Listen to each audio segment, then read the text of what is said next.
by the grace of God, I'm a lawyer, a businessman, and a politician. I am married with kids, happily married with kids from Rema, and also by the grace of God and the assurity of women and the assurity of the community, and also I really assurity of Rema land and the Hon.Yinka of Mootv. I attended my primary and secondary school in Warri, Delta State, and I attended the University of Benin in Edo State for my first degree as the LLB. From there, I proceeded to the Nigerian Law School in Victoria Island in Lagos before I traveled out of the country for my master's in international business law in Cambridge. It's very unfortunate that I lost my mom when I was a few days old, so I lived all my life without my mom. So that is the most unfortunate part of my teenage life. Basically, it was difficult living as a teenager without a mom. I was brought up by my stepmom and my dad. Before I had a sister, and we were just two from my mom. Apart from that, my stepmom had 7. So we were living together. I am sure you can imagine how we were living. But at the end of the day, it's thanking God that I overcame those challenges. I call them challenges because I didn't see them as problems. I'm motivated into politics basically because of service to humanity. I recall while I was in secondary school, we had issues, and we had to put ourselves together into historical society and all that. And it was then I discovered that if you are a leader, you have to direct, you have to influence the people you are leading. And when I got into university at the University of Benin, I became a member of the student union. And from there, I was so involved in service to the students. Among the law students too, I became the financial secretary of the Law Student Association, and I was so interested in wanting to make an impact in the studentship of everybody. So when I was in my final year in the University of Benin, I visited Shagamu, and that was in 1998. And fortunately for me, that was the period they were preparing for the local government election. I showed interest. And in December 1998, I contested election as a councillor for this particular area that we are sitting down in. And luckily for me, I won, even though I was still a student. So that's about the breakthrough into politics, because I was writing my final year exam and I was contesting election. Luckily for me, I won. So with that, it gave me courage that nothing is impossible, that I can go ahead and do what I want to do. So I think that's basically it. And the fact that while I was a councillor, I was able to, in so many areas, fix boreholes, renovate health centers, and I saw the joy in people's face that when you do this for them, they are happy. So that's the greatest motivation. So when I traveled out of the country in 2002, came back in 2009, I had to come and contest for the House of Assembly election. Luckily for me, again, I won, and this is my second time in office. And by the grace of God, today I'm the majority leader of the State House of Assembly. I think the major challenge for all politicians is the bureaucracy in the government. When you're out of government, you think it's very easy to get things done. But when you are in government, you bring up ideas and the civil servants or public servants start telling you you have to do it this way, it has to go through this process. And before you know it, maybe the idea, when the idea comes out, it's a different idea, it becomes a different idea. Or sometimes it takes forever for the idea to come out. But most times the idea dies because some other persons have different ideas, some other persons want different thing than you. I think that's the basic challenge. But apart from that also, it's the fact that I think politicians that are professional politicians, I'm sorry to say, but it's a problem for the career as a politics. Some of us are professionals that came into politics, but some people are professional politicians. Some politicians don't have a second address, so because of that, they're a bit desperate, a bit more desperate. So I think that's another challenge, because if every politician has a second address, it makes the job a bit easier. We'll reason alike, everybody would be focused, the interest will be one, and there won't be interests that are not supposed to be or to be put in place while discussion is going on. These are the kind of challenges that I think I have been facing, especially as a legislator, because the original idea of government is sponsored by the executive. As a legislator, you are supposed to support it or find a solution to it, and that also is a challenge. The fact that the balance in the government is not very, very obvious from the legislative angle. Most humble experience. It's a difficult one to pick, but I want to pick the fact that I lost my stepmom when I was 3 days before my swearing as a councillor, and she has been the one that took care of me from birth, from about 8 days old. I lost her in May 1999. I think May 26, but our swearing was May 29. That honestly humbled me, because I haven't lost my mom, thinking I have found a mother in somebody else, but I lost her 3 days to one of the happiest days in my life. It's really humbled me.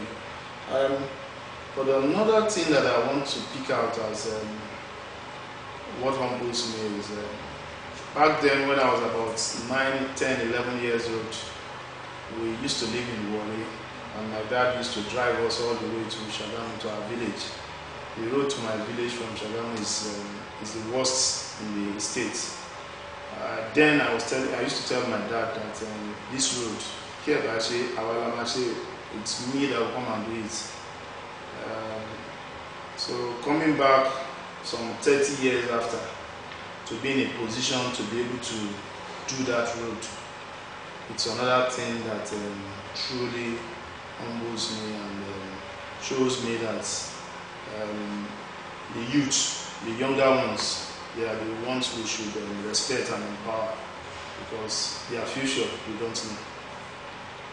I give kudos completely to my wife. I have a very, very understanding and loving wife, and she keeps hold of the home front, and because of that, it's very easy for me to do my thing outside the house. But the fact remains that after God, it's family. So I always have my family as the closest part of my heart. But again, it's basically because of the kind of wife that I have. She's very understanding, and she's very, very supportive of my career. What are your visions for your community at large? Well, like I just said, my first vision is to get the road from Shagamu to my village done. In fact, that is about 60% the reason why I contested for the position of the House of Assembly. I think that's my basic vision. Secondly, is for the youths in my constituency to be properly empowered. Empowered not only through physical gifts, but through mental and educative events. Yes, I think to improve the society and to improve the constituency, one has to focus on the youth and the women. And I think we have to do more to empower them. We have to do more to make them better people, to create conducive environment for them to be able to thrive, and to educate them that everybody cannot work in government. They have to start looking at small scale enterprises. They have to start becoming entrepreneurs. They have to start with something, even if it's as small as 10,000 naira. They have to start a business. They should not always look up to white collar job, because it is impossible for the government to employ everybody, and it's impossible for the private informal sector to employ everybody. So these are the things that I think we should let our youth know, and we should show them practical example. Thank you. Remo. Well, Remo as it is, I think we have a lot to do. We have a lot to improve on it. But as it is, I describe Remo as a lovely place. I'm very proud to have come out from Remo. I think Remo in Ogun State today haven't produced the likes of Chief Obafemi Awolowo. Haven't produced the immediate past governor of the state. I think Remo is top there among different communities or different divisions, because Remo is one of the 4 divisions of the state. I'm proud of Remo, and that's why I am yielding to the call by my people to come and represent Remo, because I have visions for Remo, and I think Remo has not gotten to where it should be. I think we have to harness so many potentials that we have. Our closeness to Lagos, our closeness to different states, because it's from Remo that we get to Oyo and all that. So I think we have not yet harnessed that position. And if we keep calling Ogun State the gateway state, if Ogun State is the gateway state for Nigeria, Remo is the gateway state to Lagos, or gateway division to Lagos, because you cannot come out of Lagos without passing through Remo. So I want to believe that there are a lot of potentials that we are yet to harness. If I want to pick a role model that I've been dreaming about while I was young, it's obviously Chief Obafemi Awolowo. He's one person that has made me know that it is useless to live a private life. He is one person that has made me know that you have to be a public servant, so that even when you die, you will still be living in the hearts of people that you touched, or people that your work touched. So I want to say he's my role model, because he has gone on, I think about 30 years ago, and people are still talking about him, and it's basically because of the things he achieved while he was alive. That is why I am always trying to give back to the society, to affect people's life. That is why I've been doing so many things that I did. By the grace of God, very soon I'll be launching a free school bus so that our public school students that are going and coming from schools will be taken to their schools and taken back home free of charge. Those are the kind of projects that I think the likes of Chief Obafemi Awolowo has done, like the free education that we enjoyed. I think we have to give back to the society and make our upcoming generations remember us for good in the next, say, 20, 30, 40, 60, 100 years time. I'm not sure there is a cut and fit way of doing things, but the important thing is to face every challenge the way as they come, and to be determined to succeed in life. Sitting down here, you might think I was born into a silver spoon family. I wasn't. Sitting down here, I have learned a lot of trade. I've learned printing. I've learned electronics. I have done labor to bricklayers back then in Warri. When I came to Shagamu, before I became a councillor, I was into dry cleaning service. But so many people will not believe it. I was going around my church, St. John's Anglican Church, going to the well-to-do members of the church, collecting all their clothes, taking them home, wash them, iron them, bring it back to them. Every Sunday I was doing that regularly.